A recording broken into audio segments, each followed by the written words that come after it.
Welcome to Question Mark, a safe place to ask dangerous questions, where today's question is,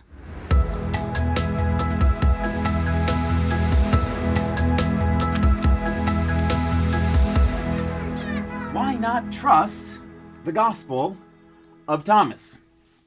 There's an interesting view out there about how the Bible got put together, and the idea behind it is that there were a whole bunch of books that got written about Jesus, and somewhere along the line in the 4th century, there was this committee that got together and decided, we're going to throw out a bunch of the good stuff and just keep the things that align with our view in order to be able to control the way the people think about God. And oftentimes there's a critique related to this and the way that Christianity got put together. And the book that's probably thought of as the most controversial in this is the Gospel of Thomas. Why would the Gospel of Thomas be thrown out? Of all the books that were out there, of all the books that were written, why would it be thrown out? Well, it's helpful to understand a little bit about each of the Gospels, when they were written, who they were written by, and why these committees existed in the centuries that were to follow. Let's take a look first at the 4 Gospels that are currently inside of the Bible. Who were they written by and when were they written?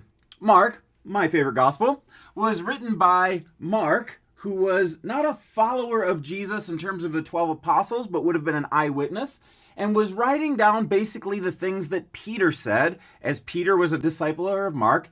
It was the first gospel written in the 50s, so roughly 20 plus a few years after Jesus' death in around AD 30. That's when the Gospel of Mark was written. Matthew was written by Matthew, who was one of the 12 disciples, a tax collector that Jesus called to follow him around the year 60. Luke was written by a Gentile historian physician who came in with the Apostle Paul, and he did a number of interviews of people who were eyewitnesses, wrote his book in around AD 62. That's probably the most confident dating of all of these books. And then the last one is John. John was the youngest and one of the closest disciples of Jesus. He wrote his book when he was an old man, and the year that people think it was is the year AD 90. Now, notice that these were written by eyewitnesses or people who were interviewing eyewitnesses. They either were an apostle or were very close to an apostle, and it was within one generation of one lifetime of Jesus' death and resurrection.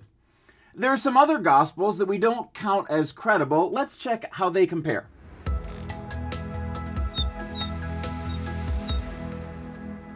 So the Gospel of Thomas was actually not written by Thomas, who was a disciple of Jesus. It was written over 100 years later, like 150 years later. It was written by a group of people called the Gnostics, which was a different religious sect who believed that they had secret knowledge, and the sayings of the Gnostics they attributed to Jesus 150 years later and said, oh, Jesus said that. These were not people who knew Jesus. These were not apostles of Jesus. They were simply people who were hijacking Jesus and hijacking the name of Thomas.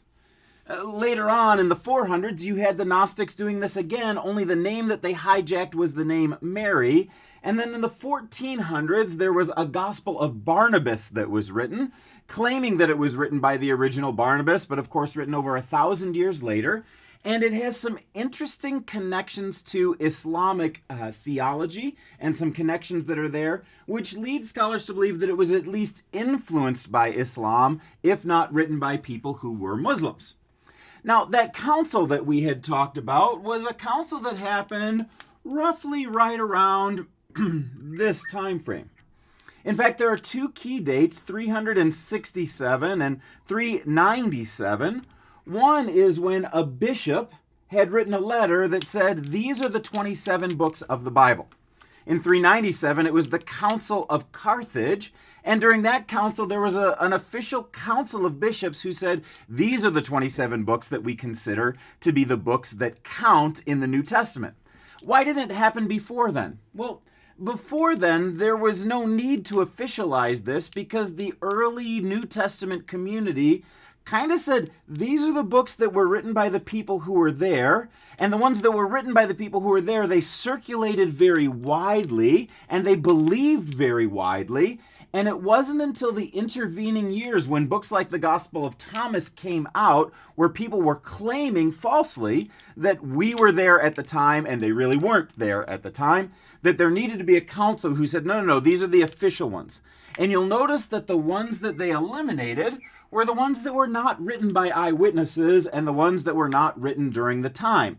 And then, of course, the ones that were written after that, like Gospel of Mary, Gospel of Barnabas, nobody ever even considered to be a part of the New Testament. Those are just people who are trying to trick you into thinking they were written by people that they actually were not written by. Now, this comes up from time to time. And there was a very interesting scholarly report on this that came out late 90s, early 2000s that was called The Five Gospels. And it was a book that was written by scholars, largely from Harvard, Claremont, and Vanderbilt, but from some other places as well. And these key authors said, you know, let's put together a book that has Matthew, Mark, Luke, John, and Thomas in it, and we're going to vote on what we think are the authentic sayings of Jesus. So they went through each of these books, and they had all the scholars got a package of beads. Red beads were for this definitely is something Jesus said. Pink beads are something this is probably Jesus said. Blue beads was probably he didn't say this. And then black beads were no, he definitely did not say this.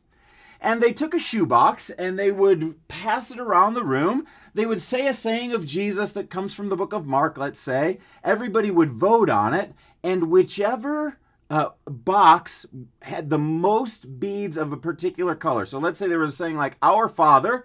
They would look at the box for Our Father, see what were the most colored beads, and that would be the color they would write it in their book that they were writing called The Five Gospels. And you could read through that and see this is what scholars think are authentic sayings of Jesus.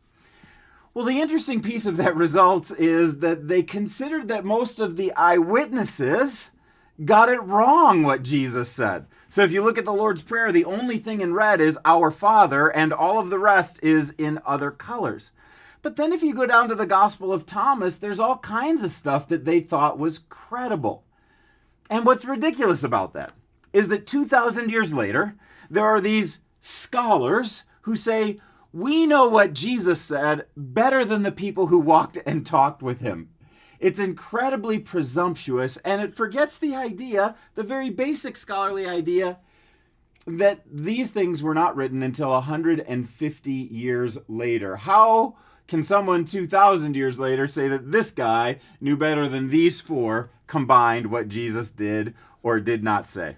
Friends, we trust the four Gospels that we have because they were written by people who were eyewitnesses or close to eyewitnesses within a generation.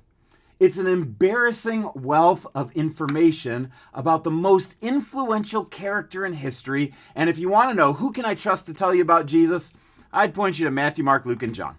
Well, thanks for watching. If you liked this video and you'd love to see more like it, perhaps you'd like to start with this video right here. And if you love these videos, it would be fantastic if you would like, subscribe, or ring the bell for notifications.